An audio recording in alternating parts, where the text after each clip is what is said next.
Hi everybody, this is Dr. Amy Hayek from Animal Chiropractic Education Source, and our dog walk talk today comes from a question that a client had for me earlier. It was about an older dog who is not eating.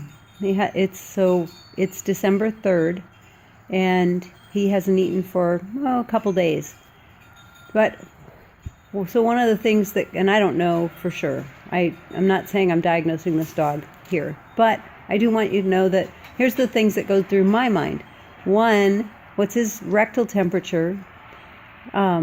Keep in mind that especially this time of year, and particularly older animals have had a longer time to accumulate some things that would slow down their metabolism, but this time of year slows it down anyway. That's typical because they need to grow hair, gain weight so they can make it through the winter, and they need to slow down their reserves so that they don't use them all up. That's what they were programmed to do as they developed and evolved.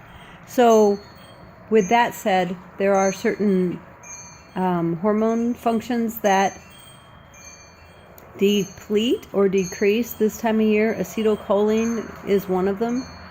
Think about your food. So if you have, say, an avocado, and you want it to not ripen very quickly, you put it in the refrigerator, and that slows or stops the ripening process because we've cooled it off. Well, that's kind of what happens to these animals as well. They cool off or slow their ripening process in the fall and in the winter, and it'll speed back up when we get past probably December 23rd, when the sunlight starts to increase again.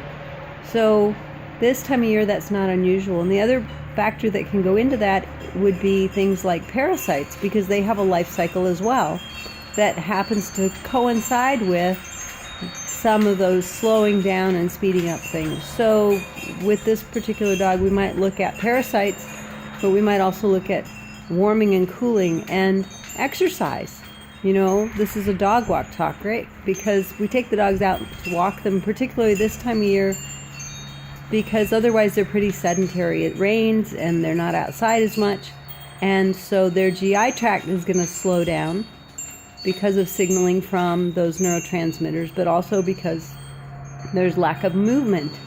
So those are some things that we would think about for this dog. So when you think about how sedentary we get in the winter, think about how some of those pathological processes are going on in the body and how we can address them with improved anti-inflammatory diet and exercise. Take care. Have a great day.